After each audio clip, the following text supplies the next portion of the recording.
Hello friends, मेरा नाम है रश्मि और स्वागत है आपका मेरे इस चैनल पर जिसका नाम है टीचिंग लर्निंग, जहां मैं स्पेशली बात करती हूं इग्नू से होने वाले डीईसी कोर्स के बारे में, जिसमें स्पेशली अभी मेरी सीरीज़ चल रही है जिसमें मैं पढ़ा रही हूं बच्चों को इग्नू डीईसी के एग्ज़ाम्स की प्रिपरेशन के लिए। हम जो उनकी बुक्स इग्नू ने प्रोवाइड की है, स्टडी मटेरियल जिसे हम कहेंगे, उससे हम पढ़ रहे हैं थ्योरी, ताकि पहले थ्योरी हमारा क्लियर हो जाए। उसके बाद चूँकि आपके पेपर एमसीक्यू ही होना है, वस्तुनिष्ठ होना है, तो आप उसकी प्रैक्टिस करो तो आपको सभी प्रश्नों के उत्तर बने। क्योंकि जब तक किसी टॉपिक पर आपके जो कॉन्सेप्ट्स हैं क्लियर नहीं होंगे, आप उसके वस्तुनिष्ठ प्रश्न नहीं कर सकते। यही स्ट्रेटजी होती है अच्छे मार्क्स स्कोर करने की। अब कोई भी एग्जाम की स्ट्रेटजी होती है, maximum exams all over the India में वस्तुनिष्ठ होते हैं, तो उसके पहले हमें पूरा थ्योरी पोर्शंस पढ़ना होता है। जब हमारा थ्योरी क्लियर हो जाता है तो हम उसके क्वेश्चंस की प्रैक्टिस कर सकते हैं और क्वेश्चंस हमें आराम से बनते हैं। तो उसी के लिए हम आपको यहाँ आपकी बुक से ही पढ़ा रहे हैं, जो मेरी सीरीज़ चल रही है, जिसमें मैंने पहले ही बताया डीईसी 1 में आपके 7 ब्लॉक है। 7 ब्लॉक को 33 यूनिट्स में डिवाइड किया है, वो पूरा मैंने पढ़ाया है, उसके 7 क्लास अवेलेबल है, वो ज़रूर देखिएगा। डीईसी 2 आपका जो है उसमें 8 ब्लॉक्स हैं, 30 लगभग आपकी यूनिट्स में डिवाइड किया गया है, उनको सभी को 8 क्लासेस में मैंने कवर किया है, उन सभी को देखिएगा। डीईसी 3 में 5 ब्लॉक है, टोटल मिला के आपकी 20 यूनिट्स हैं। इसमें हमने प्रीवियस सेशन में 2 ब्लॉक खत्म कर चुके हैं। 3, 4, 5 आपके ब्लॉक आपको आगे देखने को मिलेंगे। प्रीवियस क्लासेस जो भी आपने नहीं देखी उनको देखिए, ताकि आगे की क्लासेस आपको समझ में आए, क्योंकि सभी एक दूसरे से कनेक्टेड हैं। स्टेप बाय स्टेप आप जाएंगे तो चीज़ें समझ में आएंगी। हम भी कोशिश कर रहे हैं एग्जाम्स के पहले पूरी थ्योरी हो जाए और एमसीक्यू की हम प्रैक्टिस करेंगे। एमसीक्यू में पीवाईक्यू और मोस्ट इंपॉर्टेंट क्वेश्चंस का कलेक्शन महामैराथन में आपको मिलेगा, वो भी जल्दी आपको बिफोर एग्जामिनेशन मिल ही जाएगा। तो इसके पहले मैं आपको क्लासेस स्टार्ट करूँ, आपको स्क्रीन पर व्हाट्सअप नंबर दिख रहा है। जो भी बच्चे पहली बार वीडियो देख रहे हैं, व्हाट्सअप नंबर का यूज़ तब करें जब आपको कोई भी पैकेज परचेस करना हो, like assignment, project, exams preparation के लिए क्वेश्चन बैंक, कोई भी पीडीएफ आप सॉल्व फॉर्म में परचेस करना चाहते हैं जिसमें कंप्लीट सॉल्व मिलता है। आपको अपनी तरफ से फाइल बनाने में सिर्फ लिखना होता है देख देख के बस, और पढ़ने के लिए सिर्फ पढ़ना होता है। और जो बच्चे कॉम्बो लेते हैं उनको टिल देयर एग्जामिनेशन हम गाइड करते हैं और गाइडेंस के लिए वीडियोज़ भी प्रोवाइड करते हैं कि कौन से कार्य कैसे करने हैं। कॉल करने की जरूरत नहीं है, मेरी जानकारियाँ पूरी यूट्यूब पर उपलब्ध है। मेरी जानकारी ले लीजिए, इंक्वायरी कर लीजिए मेरी, उसके बाद व्हाट्सएप नंबर पर मैसेज करिए अगर आपको आपकी फाइल बनाने के लिए पीडीएफ्स लेना है तो। बैक टू द पॉइंट, आज हम पढ़ेंगे डीईसी 3 जो आपका, इसमें हम पढ़ रहे हैं, इसमें आपका डीईसी 3 का नाम है बाल बच्चों के लिए सेवाएं एवं संचालन। ठीक है, यही लिखा हुआ है, बच्चों के लिए सेवाएं एवं संचालन, जिसमें हम पढ़ेंगे स्पेशल नीड वाले जो चिल्ड्रन है, लिखा है चाइल्ड विद स्पेशल नीड। हमने पार्ट 1 जो पढ़ा है वो पढ़ा है ब्लॉक नंबर 2 में। अब ब्लॉक नंबर 3 में हम पढ़ रहे हैं इसी का पार्ट 2। तो कुछ नीड वाले बच्चे हमने प्रीवियस यूनिट में पढ़ा है, इट मीन्स प्रीवियस ब्लॉक में पढ़ा है, और कुछ हम पढ़ेंगे आज। ठीक है, तो चलिए हम देखते हैं आपकी बुक क्या कहती है। मैंने आपकी बुक का पूरा कंटेंट उठाया है, उसको थोड़ा इनोवेट किया है ताकि आपको पढ़ने में मजा आए, समझ में आए। हो सके तो नोट पेन लेके बैठना, शॉर्ट नोट्स बनाते चलना, ताकि कॉन्सेप्ट्स आपके क्लियर हो। भाई हम सिलेबस पढ़ रहे हैं, हम कोर्स कर रहे हैं, तो हमें ये तो पता हो कि हमारा क्या चैप्टर का नाम है, क्या सिलेबस का नाम है, क्या पार्ट के नाम है, क्या है डीईसी 1, क्या है डीईसी 2, क्या है डीईसी 3। उठाए और लिए क्वेश्चन की प्रैक्टिस कर लिए, समझ में नहीं आएगा। ठीक है, कॉन्सेप्ट्स क्लियर रहेंगे तो क्वेश्चन कैसे भी आए सब बनेंगे। ठीक है, ठीक है। आज हम स्टार्ट कर रहे हैं ब्लॉक नंबर 3। ब्लॉक नंबर 3 में हमारे यूनिट नंबर 7 है। 6 यूनिट तक हमने प्रीवियस ब्लॉक में देखा हुआ है। विशिष्ट आवश्यकता वाले बच्चे भाग 2। इसमें हमारे इस यूनिट में देखेंगे मंद बुद्धि बच्चे, mentally challenged children. Mentally challenge children क्या होते हैं, इसका इंट्रोडक्शन देखते हैं हम। मंद बुद्धि बच्चों को समझना और उनकी सहायता करना। मंद बुद्धि बच्चे मतलब क्या, जिनको मानसिक रूप से कोई समस्याएं हैं। मानसिक रूप से समस्याएं भी बहुत सारी हो सकती हैं। ठीक है, यहाँ लिखा हुआ है एक ऐसी स्थिति जिसमें बौद्धिक क्षमता औसत से काफ़ी कम होती है और साथ ही अनुकूलन कौशल में भी समस्याएं होती हैं। ठीक है, तो ऐसे बच्चे जिनको सामान्य कार्य करने में अधिक समय लग रहा है या समस्या का सामना करना पड़ रहा है, दैनिक जीवन उनका इससे प्रभावित हो रहा है, और सामान्य हमारी ज़रूरत है जैसे बोलना, देखना, सुनना, चलना फिरना, समझना, ये दैनिक चीज़ें होती हैं जो बेसिक नीड होती है। इसमें अगर बच्चे को चैलेंजेस आ रहे हैं, इट मीन्स उसको मंद बुद्धि या हम बोल सकते हैं मेंटली चैलेंज्ड बच्चा है। A condition characterised by the significantly sub average intellectual functioning existing concurrently with related limitation in 2 or more adaptive skills area, for example communication, self care। ठीक है, ये इंग्लिश डेफिनेशन है। हम बाइलैंग्वेज चलेंगे, स्पेशली मैं हिंदी में एक्सप्लेन करूंगी। इंग्लिश मीडियम वाले बच्चे इंग्लिश मीडियम के पॉइंट नोट करते चलेंगे और देखते भी चलेंगे। ठीक है, मानसिक मंदता का स्तर क्या होता है? ठीक है, जो माइल्ड है, मतलब कि देखिए आईक्यू लेवल हम चेक करते हैं ना, ये आईक्यू ही है समझ लीजिए। जिनका 50 से लेके 70 तक है वो माइल्ड सौम्य है। ठीक है, जिनका 35 से लेके 50 तक है वो मॉडरेट है, मध्य है। जिनका 20 से लेके 35 तक है वो गंभीर है, सीवियर है उनकी मेंटल एबिलिटीज। और वो जो जिनका आईक्यू लेवल बिलो 20 है वो हो सकते हैं बहुत ही अति गंभीर स्थिति के बच्चे हैं, क्योंकि हम मानसिक मेंटल चैलेंजेस के बारे में पढ़ रहे हैं तो उनके ही यहाँ पे स्तर दिए गए हैं, आईक्यू लेवल है। ठीक है, ये क्या है? इंटेलेक्चुअल क्वालिटीज जो बोलती है ना। इन बच्चों को जिनका सौम्य होता है आईक्यू लेवल, उनको शिक्षण योग्य प्राथमिक स्तर तक तथा शैक्षणिक कौशल प्राप्त कर सकते हैं, उन्हें इसमें कोई समस्याएं ज़्यादा होती नहीं है, वयस्क के रूप में काफ़ी हद तक आत्मनिर्भर हो जाते हैं। ठीक है, बट जिनका आईक्यू लेवल 35 से 50 है उनके साथ क्या समस्याएं होती हैं?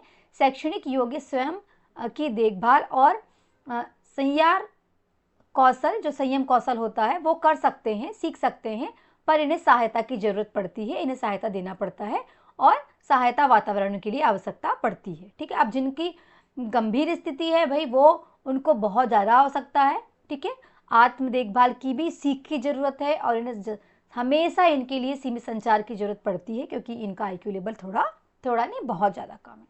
जो अति गंभीर है और भी कम है, इनको पूरे टाइम निरंतर व्यापक सहायता की जरूरत पड़ती है, 24/7 देखभाल की आवश्यकता होती है। ठीक है, मानसिक मंदता वाले बच्चों के लिए के कुछ लक्षण, some symptoms of the children with mental retardation क्या है? उनको विकासात्मक देरी, जैसे बैठने उठने में समस्याएं हो सकती, डिलेड डेवलपमेंट, सिटिंग और वॉकिंग। ठीक है, स्लो स्पीच, बोलने में समस्या हो सकती है, या वो बहुत धीरे धीरे बोलते हैं या बोलने में उन्हें कठिनाई हो सकती है, ऐसे बच्चे हो सकते हैं ये। सीखने और याद रखने में कठिनाई, चीज़ों को समझने में, सीखने में, याद करने में कठिनाई हो रही है, समझ लीजिए कि ये बच्चे हैं, ये इनके सिम्टम्स हैं। समस्या समाधान और तार्किक सोच में समस्या, अगर कोई समस्या समाधान से संबंधित कोई प्रश्न है, कोई कार्य है तो वो नहीं कर पा रहे। जैसे मैंने साधारण सा उदाहरण दी हूँ, ऐसे बच्चे जिनको जब हम बॉल फेंकते हैं तो वो कैच नहीं कर पाते, क्योंकि उनका स्तर इतना कैच नहीं कर पा रहा है, कितनी दूरी से बॉल आ रही है, किस स्पीड से आ रही है, मुझे कैसे पकड़ना है। साधारण सा उदाहरण है ये, लेकिन बहुत ही डीप थिंकिंग है इसमें। तो ऐसे बच्चे हो सकते हैं। सामाजिक नियमों को समझने में चुनौतियाँ, जैसे कि सामाजिक चीज़ें, बोल चाल, चलना उठना बैठना, उनकी दैनिक दिनचर्या, अगर इसमें कहीं ना कहीं समस्या आ रही है मतलब वो मेंटली रिटार्डेड बच्चा हो सकता है। मानसिक मंदता मानसिक रोग नहीं होता। दो चीज़ें होती हैं, एक होता है मानसिक मंदता और दूसरी होती है मानसिक रोग, जिसको हम बोलते हैं मेंटल रिटार्डेशन, मानसिक मंदता, और एक होता है मेंटल इलनेस, मानसिक रोग। दोनों में अंतर होता है, ध्यान से सुनिएगा, बहुत मोस्ट इंपॉर्टेंट थिंग है। ठीक है, कैसे पहचानेंगे हम? बौद्धिक कार्यक्षमता में विकासात्मक सीमा, ऐसा दिमाग के जो विकास है, जो ब्रेन का डेवलपमेंट है, वो जितना होना चाहिए मनुष्य का उससे कम हुआ है, तो उसको रिटार्डेशन है। विकासात्मक अवधि के दौरान शुरू होता है, जब का विकास हो रहा है उस दौरान ही ये समस्या आ जाती है बच्चे को। ठीक है, विशेष शिक्षा, सहायता, प्रशिक्षण की आवश्यकता इनको होती ही है, ये कहलाता है मानसिक मंदता। बट मानसिक रोग क्या होता है? मनोवैज्ञानिक भावनात्मक विकास, साइकोलॉजिकल और इमोशनल डिसऑर्डर है, ये बीमारी है जो ब्रेन के अंदर के भी अंगों से प्रभावित हो रहा है। ठीक है, तो आप इसका क्या कर सकते हैं? इसका ट्रीटमेंट होता है, और ये बच्चों में नहीं होता, ये किसी भी उम्र में हो सकता है। ठीक है, पर मंदता क्या है, स्पेशली हम बचपन में ही ऑब्जर्व कर लेते हैं, बट ये जो बीमारी है, रोग है, ये जीवन की किसी भी अवस्था में हो सकता है, बड़े होने पर, एडल्ट होने पर, बूढ़े होने पर, कभी भी हो सकता है। और थेरेपी और दवाइयों से इसका इलाज हो सकता है, लेकिन जो रिटार्डेशन है इसमें सहायता की आवश्यकता होती है, इसमें इलाज नहीं कर सकते हो आप। लेकिन रोग हो गया है, बीमारी हो गई है ब्रेन से रिलेटेड, तो ट्रीटमेंट हो सकता है, थेरेपी से इसमें रिलीफ मिल जाता है। ठीक है, इसके बाद है आपका नेक्स्ट पॉइंट, बच्चों में बौद्धिक अक्षमता, मानसिक मंदता की पहचान और समझ कैसे करेंगे हम? है ना, identifying, understanding intellectual disabilities, mental retardation in children. ठीक है। मंद बुद्धि बच्चों की पहचान कैसे करना है, लाइक उनके फेशियल एक्सप्रेशन से अलग ही होता है उनका फेस, जिसमें उदाहरण दिया हुआ है डाउन सिंड्रोम। ठीक है, उनके कान की बनावट, उनके सिर की बनावट ये अलग हो सकती है, जैसे कि सिर के आकार में विसंगतियां, माइक्रोसेफरिया या हाइड्रोसेफरिया सेफली, ऐसी चीज़ें उनको हो सकती हैं। विकास में रुकावट, बॉडी का विकास तो हुआ है पर हो सकता है कि सिर का हिस्सा बहुत ज़्यादा बड़ा बन गया है, बाकी के ऑर्गन नहीं बन पाए हैं। तो ऐसे कुछ लक्षण से हम पहचान सकते हैं कि जो बच्चा है वो मंद, जिसे हम कह सकते हैं मेंटली रिटार्डेड बच्चा है। ठीक, दूसरा है व्यवहारिक संबंध से, कैसे निर्देश का पालन करने में कठिनाई है। आप बोल रहे हो इधर आओ, उधर जाओ, खाना खाए, तो वो समझ ही नहीं पा रहा है, मतलब वो सुन तो रहा है बट वो समझ नहीं पा रहा है, मतलब उसको क्या है, मेंटली रिटार्डेड बच्चा है। सीमित ध्यान अवधि, वो एकाग्र नहीं कर पा रहा, लगातार बैठ के कोई एक काम नहीं कर पा रहा, लगातार कोई एक खेल नहीं खेल रहा, लगातार वो एक जगह बैठ नहीं पा रहा है। ठीक है, फिर है दोहरावदार व्यवहार, एक ही काम को बार बार कर रहा है, बार बार कर रहा है, ग्लास रखने गया फिर रख रहा है, फिर उठा रहा है फिर रख रहा है। तो ये हम लक्षण है, इन चीज़ों को देख के हम आइडेंटिफाई करेंगे कि कोई बच्चा जो है मेंटली रिटार्डेड है। भावनाओं को प्रतिबंधित करने में कठिनाई, रो रहा है तो रो ही रहा है, हंस रहा है तो हंस ही रहा है, उसको समझ में नहीं आ रहा, उसकी जो फीलिंग्स है उनको एक्सप्रेस कैसे करना है वो नहीं समझ पा रहा है। इन कुछ सिम्टम्स को देख के हम पहचान सकते हैं कि बच्चा जो है वो मेंटली रिटार्डेड है। विकास में मंदता, देरी, कुछ धीरे धीरे विकास हो रहा है, जैसे कि चलना, बोलना, ये सब चीज़ें बहुत स्लो सीख रहा है। ठीक है, लिखा हुआ है दौड़ना बहुत स्लो सीख रहा है, आत्म देखभाल का कौशल नहीं सीख पा रहा, जैसे चल रहा है खुद से ग्लास उठा के पानी नहीं पी सक रहा। साधारण तौर पर बच्चे क्या करते हैं, सामान्य बच्चे होते हैं जमीन में पड़ी हुई कोई भी चीज़ उठाते हैं और मुंह में ही डालते हैं, बट ऐसा बच्चा जो मेंटली रिटार्डेड है वो ये नहीं समझ पा रहा है कि मुंह से खाया जाता है। ठीक है, मतलब उसको समस्या है। सीखने और जानकारी याद करने में कठिनाइयाँ हो रही है। तो ये कुछ गुण हैं, इतने सारे दिए हुए हैं, इनसे हम आइडेंटिफाई करेंगे कि किसी बच्चे को मेंटली रिटार्डेड है, वो चैलेंजिंग है। ठीक है, मानसिक मंदता के कारण, इसके कारण क्या हो सकते हैं, है ना, इसके कॉज क्या हो सकते हैं, अनुवांशिकता और पर्यावरण, है ना, इसके जेनेटिक फैक्टर भी हो सकते हैं, इन्वायरमेंटल फैक्टर भी हो सकते हैं। जेनेटिक फैक्टर, जब बच्चा माँ के कोख में है तो उनके जो गुणसूत्र हैं, क्रोमोसोम्स हैं, जीन हैं, उनकी बनावट कैसी है, इसके कारण हो सकता है बच्चा। या फिर एकल जीन दोष, जिसको हम बोलते हैं सिंगल जीन डिफेक्ट, ये भी जेनेटिकल डिसऑर्डर है, ये हमारे जीन में परिवर्तन के कारण ही होता है। और है वंशानुगत चयापचय विकार, जिसको बोलते हैं हेरिडिटिकल मेटाबॉलिकल डिसऑर्डर, मतलब एक जनरेशन से दूसरे जनरेशन में कैरी फॉरवर्ड होने वाली बीमारियां। हो सकता है कि किसी पेरेंट्स को कोई मेंटली प्रॉब्लम हो तो ये संभावनाएं हो सकती हैं कि उसके बच्चे को भी समस्या हो, तो ये यहाँ पे कहा गया है। अब इन्वायरमेंटल फैक्टर क्या हो सकते हैं, जब माँ प्रेग्नेंट है या डिलीवरी हो रही थी उस दौरान माँ को कोई समस्या हो तो उसके कारण होने वाले बच्चे को समस्या हो सकती है, जैसे कि माँ गर्भनाल में कोई समस्या थी, माँ को ही कोई समस्या थी क्योंकि माँ का पोषण पूरे बच्चे को मिल रहा है, माँ को समस्या है तो होने वाले बच्चे को समस्याएं हो सकती है, ये एक इन्वायरमेंटल फैक्टर हो सकता है। जब बच्चा जन्म ले रहा था तब ऑक्सीजन की कमी हो सकती है, कोई चोट लग सकती है तो कारण हो सकता है।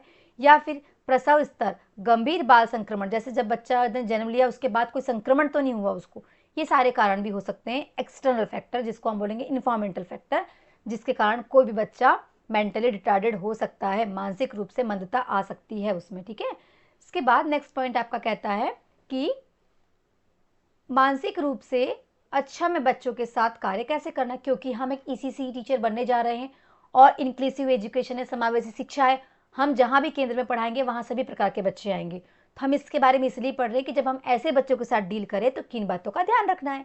ठीक है, कुछ सिद्धांत, जैसे कि धैर्य, सबसे महत्वपूर्ण बात, सबसे महत्वपूर्ण बात तो इन बच्चों के लिए है ही, पर as a ECC teacher, as a pre primary teacher, patience होना बहुत जरूरी है। लिखा हुआ है पेशेंस एंड अंडरस्टैंड। सबसे पहले धैर्य, क्योंकि सामान्य बच्चा भी है तो समझने में समय लगता है। दूसरी चीज कि अगर अभी हम स्पेशली यहाँ तो स्पेशल चाइल्ड के बारे में पढ़ रहे, धैर्य रखना है, क्योंकि सामान्य बच्चों से उसको हर कार्य को करने में अलग ही समय लगेगा, अलग ही तरीका लगेगा। छोटे छोटे स्टेप लेना है, छोटे छोटे कदम लेना है, छोटे छोटे तरीके अपनाना है किसी भी चीज को अचीव करने के लिए। आराम से रिपीटेशन, बार बार प्रैक्टिस करवाना है उसको। ठीक है, प्रोत्साहन और प्रशंसा, अगर छोटे छोटे काम को वो अच्छे से कर रहा है, थोड़ा भी अच्छा कर रहा है, प्रोत्साहित करिए ताकि उसको इंस्पिरेशन मिले, वो खुश हो कि अरे मैंने बहुत अच्छा किया है, आगे भी निरंतर वो ये कार्य करते रहे। ठीक है, सुरक्षित वातावरण, जहाँ पर भी हम बच्चे को लेके जा रहे हैं, क्योंकि अगर उसको कोई समस्या है तो उसको उसके अकॉर्डिंग ही हमें सेफ्टी का ध्यान रखना है और अलग से उसकी प्रिकॉशन करना है। स्वीकारना है, अगर किसी बच्चे को मेंटली रिटार्डेशन है तो हमें स्वीकारना है कि हाँ, बच्चे को समस्या है और समस्या के समाधान के साथ परिवार को, समुदाय को और हमारे केंद्र को काम करना है। ठीक है। घर पर प्रशिक्षण प्रारंभ करना। स्कूल में बच्चा हो सकता है 3 से 4 घंटे रहे, या हो सकता है कि बच्चा पूरे टाइम तो नहीं कहूँगी, क्योंकि बाकी टाइम तो प्री प्राइमरी केंद्र में रहने के बाद बच्चा अगले कुछ घंटे अपने घर में रहता है। तो घर में किन बातों का ध्यान देना है? दिनचर्या बनाइए, उसके लिए स्पेशल रूटीन बनाइए। उस रूटीन को बार बार जिएगा तो उसकी आदत में चीज़ें आने लगेगी, जैसे सुबह उठना, खाना, ब्रश करना, उसकी दिनचर्या। देखिए, उसको सिखाना है, खुद से करने देना है, क्योंकि जीवन भर हम उसके साथ नहीं होंगे, पर रिटार्डेशन जीवन भर उसके साथ रहेगी। तो ब्रश करना, उसके कपड़े फोल्ड करना, नहाना, खेलना कूदना, ठीक है, बातें करना, संवाद करना, उसकी बातें समझाना, धीरे धीरे बोलना है, सब उसको सिखाना है, ताकि सीखने से वो करने लगेगा। ठीक है। इसके बाद है केंद्र में बच्चे के साथ काम करना। यही बात है, केंद्र में अगर आप काम कर रहे हो तो उनके अनुकूल आपको एक्टिविटीज़ प्लान करना है, आपको बैठना है, उनसे बात करना है, उनसे पूछना है उनकी किस चीज़ में रुचि है, उसकी रुचि के अकॉर्डिंग उनको चीज़ें सिखाना है, उनकी क्षमताओं को पहचानना है। सबसे पहले अगर मेंटली रिटार्डेड है तो हो सकता है कुछ और क्षमता हो उसमें, उसको पहचानना है, उसके रिगार्डिंग उनको उस पर हमें कार्य करना है और हमें उस तरीके से सिखाना है। ठीक है। लिखा हुआ है विशेष थेरेपी, कुछ बच्चों के लिए अलग से थेरेपीज होती हैं, स्पीच थेरेपी होती है, ठीक है, साइकोलॉजिकल थेरेपी होती है, फिजिकल थेरेपी होती है ना, फिर लिखा हुआ है ऑक्यूपेशनल थेरेपी होती है। ठीक है, सारी अलग अलग थेरेपीज़ हैं, उनका यूज़ करना है बच्चे को सिखाने के लिए। ठीक है। दोस्तों के साथ, समूहों में सहयोग के साथ बैठालना है, ताकि बच्चा सहयोग करना सीखे, समूह में रहना सीखे और सामाजिक हो। ऐसे कौशलों का उपयोग करना है ताकि बच्चा धीरे धीरे सीखे, स्टेप बाय सीखे, और उसके अनुकूल ही हमें चीज़ें अरेंज करना है। ठीक है। वैसे ये देखभाल के बारे में मैंने बताया कि पेरेंट्स को भी ध्यान देना है, विश्वास दिलाना है बच्चे को, खुद को भी विश्वास रखना है कि भाई हमारा बच्चा ऐसा है, अब हमको इसके साथ डील करना है, उसकी खूबियों को पहचानना है। विद्यालय में भी और स्कूल में भी हमें सहायता लेना है, एक्सपर्ट्स से बातें करना है, कंसल्टेंसी लेना है कि क्या करना चाहिए, क्या नहीं करना चाहिए, ताकि हम उस नज़रिए से कार्य कर सके। हो सकता है आप एक्सपर्ट ना हो, पर जो एक्सपर्ट हैं मानसिक मंदता वाले बच्चों के साथ, जिन्होंने कार्य किया हुआ है, जो स्पेशल एजुकेशन में कार्य किए हुए हैं, जो इन स्पेशल चाइल्ड वाले डॉक्टर हैं, उनसे मिलिए, संपर्क करिए और संवाद करिए, ताकि हमें सीखने मिले कि भाई हमें आगे किस स्टेप को फॉलो करना है इन बच्चों के साथ। ठीक है। शारीरिक रूप से अपंग बच्चे, अब ऐसे बच्चे जिन्हें फिजिकली कोई प्रॉब्लम है, हाथ पैर में, शरीर में, कहीं भी, ठीक है, तो उन्हें हम बोलते हैं कि चिल्ड्रन विथ फिजिकल डिसेबिलिटी, शारीरिक रूप से अपंग बच्चे। इसका इंट्रोडक्शन है शारीरिक रूप से अक्षम बच्चों को समझना और सहयोग करने का एक व्यापक अध्ययन। ठीक है। इसमें हम देखते हैं एक दीर्घकालिक स्थिति जो किसी व्यक्ति की सामान्य दैनिक कार्यों को करने में शारीरिक क्षमता को महत्वपूर्ण रूप से सीमित या प्रतिबंधित करता है। जैसे, अब यहाँ तक का पहले समझ लो, ऐसा बच्चा या व्यक्ति जिसको दैनिक जीवन में अपने कार्य करने में असुविधाएं हो रही हैं, फिजिकल रूप से, शारीरिक रूप से, जैसे कि चलने में, वस्तुओं को पकड़ने में या स्वतंत्र रूप से चलने में, जैसे दिख रहा है अभी चल नहीं सक रहा है, व्हील चेयर में बैठ रहा है, या फिर कुछ सहारे की जरूरत पड़ रही है। ठीक, और भी चीज़ें हो सकती हैं, हाथों में प्रॉब्लम हो सकती है, कमर में प्रॉब्लम हो सकती है, जैसे कि इस बच्चे ने यहाँ बैठा हुआ है। ठीक है। कारण, causes of the physical disabilities, अक्षमताओं के कारण क्या क्या हो सकते हैं? बहुत सारे कारण हो सकते हैं। प्रीवियस सेशन में हमने जो पढ़े, जेनेटिक फैक्टर्स हो सकते हैं, मेंटल फैक्टर्स हो सकते हैं, और मातृ संक्रमण, प्रेगनेंसी के दौरान ये सारी समस्याएं हो सकती हैं, माँ की डिलीवरी के दौरान कोई समस्या हो सकती है, उसके कारण बच्चे ने जन्म से ही उसको प्रॉब्लम हो सकती है। ठीक है। जेनेटिक फैक्टर और इन्वायरमेंटल फैक्टर दोनों ही इसके लिए रिस्पॉन्सिबल है। माँ ने बच्चे को जन्म दी, उस दौरान, प्रेगनेंसी के दौरान माँ को क्या समस्याएं थी, जेनेटिक कोई डिसऑर्डर था क्या, इसके कारण जन्म लेने वाले बच्चे को समस्या हो सकती है। या जन्म के दौरान जब उसने प्रसव हुआ, उसका डिलीवरी हुई, तब गर्भनाल में कोई समस्या, या बर्थ लेते टाइम बच्चे में कोई इंजरी हो गई थी, तब भी बच्चे को समस्या हो सकती है। या एक्वायर्ड, जो उसने अर्जित किया है, जैसे कि बच्चे को आघात और चोट, गिर जाने से, दुर्घटना से, या उसने कोई संक्रमण हो गया, कोई इन्फेक्शन हो गया इन्वायरमेंट से। ठीक है। या कुछ ऐसी बीमारी जैसे सेरेब्रल पैल्सी या स्पाइनल बिफिड, ये बीमारियां जन्म से नहीं होती, ये जन्म के बाद हो सकती हैं। ठीक है। तो और ये जेनेटिकली भी नहीं आती है, ये एक्वायर किया जाता है, बच्चे ने अडॉप्ट करा है किसी कारण से। ठीक, तो ये होती हैं फिजिकल डिसेबिलिटीज। इसके बाद है तंत्रिका विसंगतियां वाले बच्चों को या की देखभाल व व्यवस्था और पेशी कंकाली समस्याएं। अब ये देखना है हमें कि जो care and management for the children with neurological and muscular skeletal disabilities. Neurological मतलब ब्रेन से रिलेटेड प्रॉब्लम है, और मस्कुलर मतलब उसके मसल से रिलेटेड प्रॉब्लम है, जैसे चलने में समस्या हो सकती है उसे, है ना। ये तो उसके लिए हमने ये देखा है, आपने बहुत जगहों पे देखा होगा कि ये सपोर्टर्स बने होते हैं या व्हील चेयर्स भी होती हैं। तो समस्याएं कैसे क्या क्या हो सकती हैं, लिखा है पोलियोमाइलाइटिस एक है बीमारी जिसमें नियमित थेरेपी की जरूरत होती है, विशेष उपकरण की जरूरत होती है, संचार सहायता की, और स्पीच थेरेपी। ठीक है, इसमें टीकाकरण, पुनरावास, पैर के ब्रेसेस या व्यायाम करने से आराम लग जाता है। अगर किसी बच्चे को तंत्रिका से रिलेटेड प्रॉब्लम है तो उसको क्या करना है, जैसे दौरा वगैरह आ रहा है, क्योंकि ब्रेन में प्रॉब्लम है तो दौरे वगैरह आते हैं बच्चों को, दौरे के समय प्राथमिक उपचार देना है, उसको ट्रिगर्स से बचें ताकि उसको कोई हानि ना हो। दवा प्रबंधन हमेशा, अगर पता है कि उसको ब्रेन रिलेटेड प्रॉब्लम है तो मेडिसिन हमेशा पास में रखना है। स्वास्थ्य आपका स्कूल हो, केंद्र हो, तो वहाँ हमें, क्योंकि फॉर्म वगैरह भरवाए जाते हैं प्राइमरी सेक्टर स्कूल्स में भी, गवर्नमेंट में भी, कि प्राइवेट गवर्नमेंट दोनों में, कि अगर बच्चे को कोई प्रॉब्लम है ताकि उसके अनुसार उसका ध्यान दिया जाए पूरे स्कूल के जो टाइम इंटरवल है स्कूल में, तब तो मेडिसिन वगैरह भी होती हैं, प्राथमिक उपचार और बच्चे की सुरक्षा। ठीक है, इसके बाद है पेशी कंकाली समस्याओं और देखभाल। अगर हाथ पैर में कहीं कोई समस्याएं हैं तो उसके लिए और हम क्या कर सकते हैं, जैसे कि व्हील चेयर का उपयोग कर सकते हैं, जेनेटिक परामर्श, शारीरिक थेरेपी, श्वसन सहायता या स्वास्थ्य है ना, वजन वगैरह, हम स्वस्थ वजन वगैरह देख सकते हैं।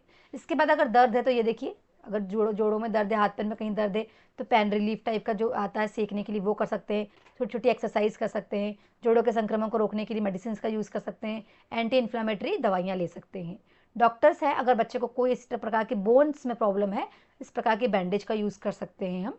ठीक है, और लिखा हुआ है यहाँ पे कि पेशी कंकाली विकार के वाले बच्चों की कुछ और चीज़ें यहाँ लिखी हुई, जैसे कि उन्हें एड्स, जैसे कि ये दिया जाता है, क्या चेयर दी जाती है, उन्हें प्रॉपर देखभाल दी जाती है, पौष्टिक आहार, उनके लिए अलग से इंस्ट्रूमेंट का अरेंजमेंट किया जाता है, अगर स्कूल है, घर है तो रैप बनाया जाता है ताकि बच्चे चले, है ना, चल सके, अगर व्हील चेयर है तो व्हील चेयर, सीढ़ियों में तो चल नहीं पाएगी तो अलग से रैप बनाए जाते हैं। ठीक है, इसके बाद है शारीरिक अक्षमता, अन्य कारण और पुनरावास। अगर अक्षमताएं हैं तो फिर इसके लिए हमें क्या करना है, क्या क्या उसके प्रावधान है वो देखेंगे। शारीरिक अपंगता के कारण क्या क्या हो सकते हैं, जैसे कि बताया इसके पहले भी, एक्सीडेंट हो सकता है, कोई भी दुर्घटना हो सकती है ना, उसके कारण बच्चा अपंग हो सकता है, या कोई भी उसको दमा की प्रॉब्लम है, अस्थमा की प्रॉब्लम है, ये भी एक्सीडेंटल चीज़ें ही में ही कंसिडर की जाती है, या कह सकते हैं अपंगता का एक कारण हो सकता है। ठीक है, शारीरिक रूप से अपंग बच्चे का पुनः स्थापन। अगर कोई बच्चा शारीरिक रूप से अपंग है तो उसे बच्चों के साथ खेलने कूदने देना चाहिए, स्वीकारना है, हमें एक साथ स्कूल में रखना है, एक सा व्यवहार करना है, सामूहिक रूप से इकट्ठा रखना है उसको, जैसे बाकी के बच्चे कर रहे हैं वैसा करना है, समाज में, घर में, स्कूल में भी, स्कूल्स में प्रॉपर अरेंजमेंट करना है। साधारण बच्चों के लिए सीढ़ी, तो उनके लिए अलग से रैप बनाना चाहिए ताकि बच्चे वहाँ से उतर सकें, चढ़ सकें। ठीक है, पढ़ने के लिए अलग से थेरेपी जो होती हैं, कंप्यूटर का उपयोग कर सकते हैं, श्रवण शैली का, देखने के लिए अलग चीज़ें, ब्रेन लिपि, ये सब चीज़ें हैं आगे, और प्रोस्थेटिक लेग या फिर जो भी अलग से इंस्ट्रूमेंट है चलने में या हाथ पैर के मूवमेंट में जो भी मदद करते हैं वो इंस्ट्रूमेंट का यूज़ करना, जैसे यहाँ आपको दिख रहा है। ठीक है, इसके बाद है कि एजुकेशनल फील्ड में या अदर फील्ड में क्या क्या हमें करना है। सीढ़ियों की बजाय हमें क्या करना चाहिए, रैप का प्रयोग करना है और ऐसी टेक्नोलॉजी का यूज़ करना है ताकि सभी प्रकार के रिटार्डेड बच्चे, किसी भी प्रकार का रिटार्डेशन हो, वो पढ़ सकें, शिक्षा ग्रहण कर सकें। इसके लिए टीचर को प्रॉपर प्लानिंग करना है, गतिविधियों का अरेंजमेंट करना है ताकि सभी प्रकार के बच्चे एक सी शिक्षा ले सकें, और कक्षा में विशेष समर्थन और समावेशी शिक्षा का अरेंजमेंट करना। मैं लगातार आपको बताते आ रही हूँ ये बात तो। ठीक है, इसके बाद है व्यवहार संबंधित समस्याओं वाले बच्चे। अब यहाँ देखेंगे बिहेवियर डिसेबिलिटीज़ क्या होती हैं। ठीक है, या बिहेवियर में क्या प्रॉब्लम है, तो विषयों को समझने में, कोई बात मैडम बता रही है तो कुछ को समझ में आ रहा है, कुछ समझ ही नहीं पा रहे हैं, ये समस्याएं हो सकती हैं। ठीक है, बाल्यावस्था में आने वाली कठिनाइयाँ, जैसे कि अधिगम्य चुनौती, मतलब समझ नहीं पा रहा है, पढ़ नहीं पा रहा है, जो मैडम पढ़ा रही है वो समझ में नहीं आ रहा है, सामाजिक मेलजोल, अपने दोस्तों के साथ बैठने उठने खेलने में समस्या है, बात करने में समस्या है, भावनात्मक विकार, हमेशा कोई ना कोई टेंशन या कोई अलग ही भावनाओं में खोया हुआ बच्चा रहता है, जैसे ये दिख रही है। ठीक है, उस प्रकार की समस्याएं हो सकती हैं। या यहाँ पे लिखा हुआ है भाई एक और समस्या है, जो व्यवहार संबंधी समस्याओं वाले बच्चे कैसे होते हैं, जैसे असामान्य व्यवहार करते हैं, अत्यधिक गुस्सा करते हैं, जिद्दीपन होता है और सामाजिक नियम को तोड़ते हैं, मतलब मारना पीटना चोरी, ये सब चीज़ें कर सकते हैं। ठीक है, लिखा है व्यवहार संबंधी समस्याओं के सामान्य कारण क्या हो सकते हैं। पहले तो संज्ञानात्मक परिवर्तन, उनके कॉग्निटिव चेंज है, उनके ब्रेन में कुछ जेनेटिकली प्रॉब्लम है, शारीरिक विकास में कोई वृद्धि जो है हो नहीं पाई है ठीक से, भावनात्मक उनकी जो भावनाएं हैं, भावनाएं तो देखो केमिकल जो हमारी बॉडी में जिसको हार्मोन्स बोलते हैं ना, उसके कारण, तो उसमें कोई विसंगति है उसके कारण। कर्म के रूप से, कर्म के रूप में परिवेश संबंधी कारक क्या क्या हो सकते हैं भाई? पारिवारिक माहौल के कारण भी हो सकता है ये कर्म, कारण, कर्म मतलब क्रियाओं के कारण, घर आसपास जो एक्टिविटी देख रहे हैं बच्चे उसके कारण भी यहाँ पे समस्या हो सकती है। जैसे कि परिवार का माहौल कैसा है, परिवार के माहौल से फर्क पड़ता है। विद्यालय में मित्र का, जैसे रैगिंग वगैरह होती है वो तो हायर लेवल में होती है, पर छोटी क्लासेस में भी ऐसा होता है कि अब व्यवहार गलत किया जा रहा है तो भी मानसिक रूप से बच्चा परेशान हो जाता है। या सामाजिक आर्थिक स्थिति, गरीबी, पैसा, ये सब भी बच्चे को शारीरिक रूप से, मानसिक रूप से क्या कर सकता है, या स्पेशली मानसिक या व्यवहारिक रूप से उसको रिटार्डेड कर सकता है। ठीक है, इसके बाद है व्यवहार संबंधित कठिनाइयाँ, जैसे कि सबसे पहले क्रोधावास, जिसमें बच्चा बहुत तीव्र क्रोध करता है, फूटना, तोड़, रोना, जोर जोर से चिल्लाना। कारण हताश, थकान, जरूरतों को व्यापक व्यक्त करने में असमर्थ, कुछ बताना चाहता है, शायद पेरेंट्स नहीं समझ पा रहे, टीचर नहीं समझ पा रहे, तो वैसा व्यवहार करता है। ठीक है, फिर है असंयम मूत्रता, मतलब समझ रहे हो ना आप, ये यूरिन हमेशा हो जाना, इसका कारण है अनैच्छिक पेशाब, विशेष रूप से नींद के दौरान। इसका कारण हो सकता है गहरी नींद और छोटा मूत्राशय भी हो सकता है, क्षमताएं कारण नहीं, और तनाव, टेंशन के कारण भी बच्चे। फिर है विनत व्यवहार, जिसको बोलेंगे विड्रॉल बिहेवियर। इसमें बच्चे क्यों करते हैं? सामाजिक संपर्क से दूर रहना चाहते हैं, शांत रहते हैं, अकेले अकेले रहते हैं। इसका कारण हो सकता है डर, भय, चिंता, कम आत्मसम्मान और बदलाव में कठिनाई। वो बदलने ही नहीं चाहते अपने आप को, हमेशा एक से माहौल में रहे, घर में अकेले रहे या अकेले बच्चे, इनको समस्याएं ऐसी आती है, तो ये समस्या है एक। ठीक है, या फिर आक्रामक व्यवहार, कुछ देखे हमें से लड़ने वाले बच्चे होते हैं, वो व्यवहार भी होता है। ये मानसिक समस्या है, इसको स्वीकारना चाहिए। ये पढ़ रहे हैं हम, इट मीन्स ये है समस्या है। ठीक है, नुकसान पहुंचाना या शक्ति प्रदर्शन करने के इरादे से हिंसा का कार्य करना, मारना, काटना, डराना, धमकाना, चीरना, फाड़ना, ये करते हैं बच्चे। ठीक है, एज अ टीचर हमने कभी ना कभी ये सब का सामना किया है। बच्चे में समस्याग्रस्त व्यवहारों को समझना और मार्गदर्शन, माता पिता का दृष्टिकोण और मार्गदर्शन। ठीक है, सबसे पहले देखेंगे चोरी करने वाले बच्चे। अब होते हैं कुछ बच्चे, तो माता पिता का परिप्रेक्ष्य क्या होता है इसमें? माता पिता को क्या लगने लगता है भाई? शर्म आने लगती है, अरे हमारा बच्चा ऐसा है, ठीक है, क्या मेरी परवरिश ऐसी हुई होगी, सॉरी। पर माता पिता का मार्गदर्शन ऐसा होना चाहिए कि भाई स्पष्ट नियम स्थापित करो, बच्चों को समझाओ क्या सही है क्या गलत है, मोरल वैल्यूज दो, स्कूल में, घर में ईमानदारी सिखाओ। मैंने बताया जैसे अभी चोरी की वस्तु लौटाओ, अगर उसने लिया है तो वापस करो ताकि दोबारा ना करे, और उसको थोड़ा, मुझे लगता है थोड़ा समझाना चाहिए प्यार से कि क्या चीज़ें सही होती हैं, क्या चीज़ें गलत होती हैं, चोरी करना कितना गलत होता है, इसके लिए क्या कानून है, थोड़ा हम समझा सकते हैं ताकि बच्चे डर के कारण भी कभी चोरी ना करें। ठीक है, इसके बाद है आपका नेक्स्ट है कि अतिक्रिया, ADHD, मतलब इसमें बच्चा एक्स्ट्रा एनर्जेटिक रहता है। कैसे? माता पिता का परिप्रेक्ष्य, जैसे कि माता पिता थक जाते हैं इनके कारण, हमेशा टेंशन में ही रहते हैं क्योंकि बच्चा इतना एक्टिव है, और सामाजिक दबाव, लोगों को लगता है कि भाई इनका बच्चा अजीब ही है, तो पेरेंट्स को ये सभी समस्याएं होती हैं। माता पिता का मार्गदर्शन कैसे करना है? संरचना और दिनचर्या बनाइए। बच्चा अगर बहुत ज़्यादा एक्टिव है तो उसके लिए रूटीन बना दीजिए, आधा घंटा ये करना है, फिर अगले आधा घंटे ये करना है, फिर उसके 1 घंटे ये करना है, वो करना है। रूटीन में रहेगा तो व्यवस्थित रहेगा, वो उधम नहीं करेगा। सकारात्मक अनुशासन रखिए, ऊर्जा को सकारात्मक दिशा दीजिए। अगर बहुत ज़्यादा एनर्जेटिक है बच्चा तो उसके एनर्जी के अनुकूल उसके लिए काम करिए, जैसे उसको एंगेज कर दीजिए कुछ एक्टिविटी में, कुछ कार्य में, उससे वो लर्न करे। ठीक है, फोबिया और डर, कुछ बच्चे ऐसे होते हैं जिन्हें कुछ चीज़ों से डर होता है, जैसे भूत का डर, आवाज़ से डरते हैं बच्चे, कोई बेचने वाला आया उससे डरते हैं। ठीक है, इससे पेरेंट्स को लाचार फील नहीं करना है, पेरेंट्स को बताना है, उन चीज़ों के बारे में धीरे धीरे समझाना है कि क्या सही क्या गलत है। कोई भूत नहीं होता है, कोई चोर नहीं, मतलब भूत नहीं होते हैं जो सामान बेचने वाला है, हर व्यक्ति चोर नहीं होता है। क्या सही है क्या गलत है, कौन अपना है कौन दूसरे हैं, अगर ऐसी कोई परिस्थितियाँ आती हैं तो क्या करना है, ये सब हमें समझाना चाहिए, स्कूल लेवल पे भी और घर पे भी। ठीक है, स्वालीनता, जिसको बोलते हैं ऑटिज्म, ठीक है, स्पेक्ट्रम डिसऑर्डर, इसमें माता पिता का परिप्रेक्ष्य है कि भाई उलझन, अनिश्चित महसूस करना, सामाजिक अलगाव, भाई अब दुनिया हमको क्या बोलेगी, सबसे ज़्यादा टेंशन तो समाज में यही है कि दुनिया हमारे बारे में क्या सोचेगी, जो हमें कभी नहीं सोचना चाहिए।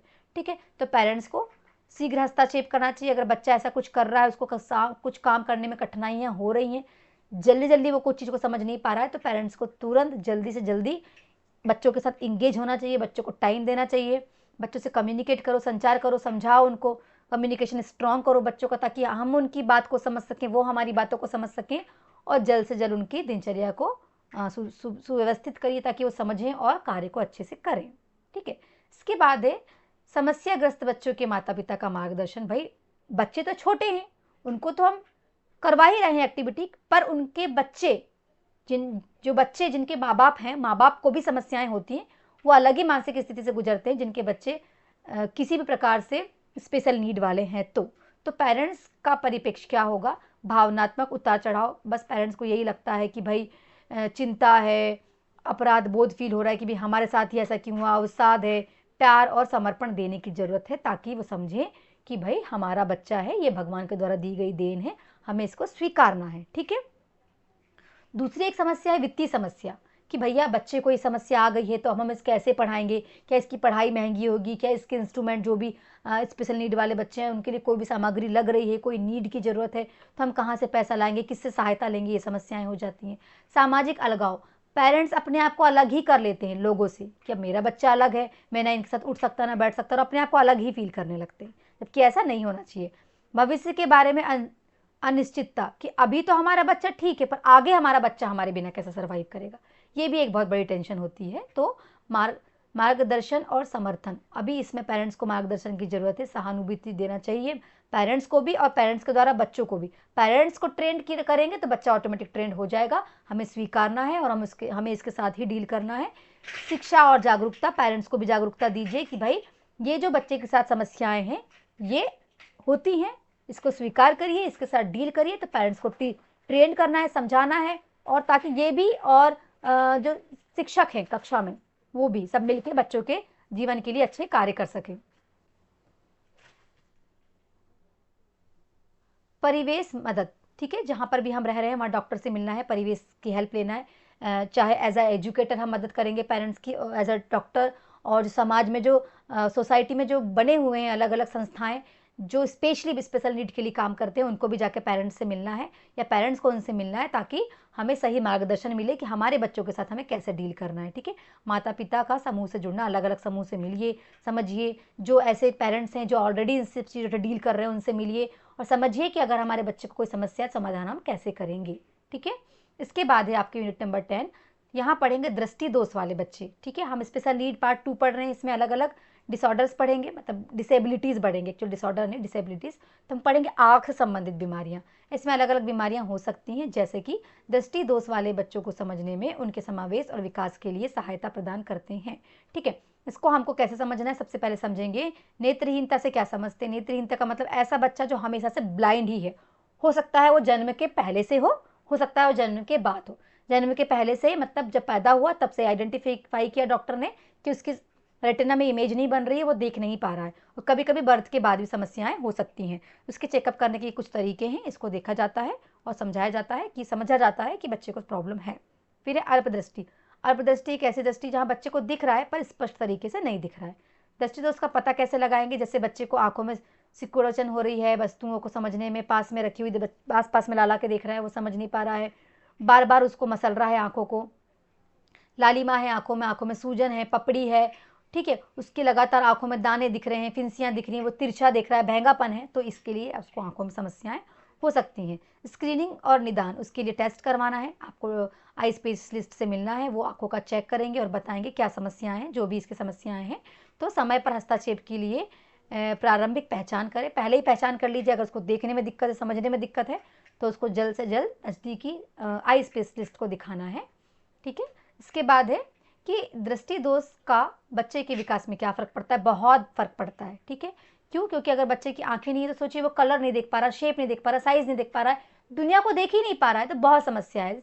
तो स्पेशली क्या क्या समस्याएं वो देखते हैं हम, जैसे कि वर्ड नहीं समझ पाता, शब्दावली नहीं समझ पाता, दृश्य नहीं देख पा रहा है, वो शेप नहीं समझ पा रहा, जैसे मैंने बताई आपको, या कम दृष्टि है उसकी तो शेप को बराबर जमा नहीं पा रहा है, समस्या का समाधान नहीं कर पा रहा है, वो सॉल्व नहीं कर पा रहा है प्रॉब्लम को। ठीक है। फिर ये भाषा सीखने में धीमी गति हो जाती है उसको।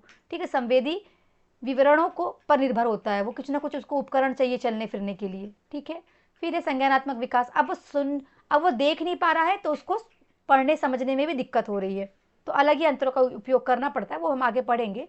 फिर है अब अमूर्त अवधारणाओं के साथ चुनौतियां, अब उन्हें उसने कोई चीज देखी ही नहीं, अगर हम उसको बता रहे हैं किसी भी चीज के बारे में, लाइक मैंने बोले टेबल, तो वो तुरंत नहीं समझ पाएगा टेबल क्या है, क्योंकि उसने टेबल कभी देखा नहीं है, उसको हमें छू के और अलग ही तरीके से समझाना पड़ेगा। ठीक है, तो ये चुनौती आती है बच्चों को।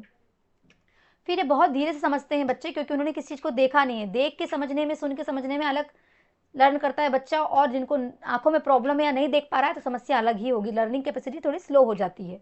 क्रियात्मक विकास, चलने फिरने दौड़ने में समस्या होगी, संतुलन में समस्या होगी।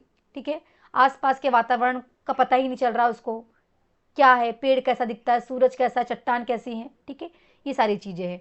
स्थानीय अभिविन्यास प्रशिक्षण की आवश्यकता बच्चों को होती है, लगातार उसको उसके वातावरण से इंटरेक्ट कराया जाए। देखो ये पेड़ है, यहाँ रोड है, यहाँ टेबल है, यहाँ स्कूल है, यहाँ चीज़, घर में तो टेबल है, टीवी है, जो भी चीज़ें घर में आसपास हैं उसको इंटरेक्ट कराइए, रोज ट्रेनिंग दीजिए, रोज ट्रेनिंग दीजिए, वो ट्रेन हो जाता है। ऐसे ही उसके दिनचर्या में जो जो चीज़ों से वो सामना कर रहा है, स्कूल, घर से रोड, रोड से स्कूल, स्कूल से मार्केट, मार्केट से क्लासरूम, जहाँ जहाँ हो जा रहा है वो डेली उसको इंटरेक्ट कराइए, मुँह से बोल बोल के बताते जाइए, ट्रेनिंग उसको मिल जाती है। ठीक है, वैसे ही चलने फिरने में सहायता, जैसे मैंने अभी बताई आपको, चलने फिरने में सहायता, तो इसके लिए हमें क्या करना है, बच्चे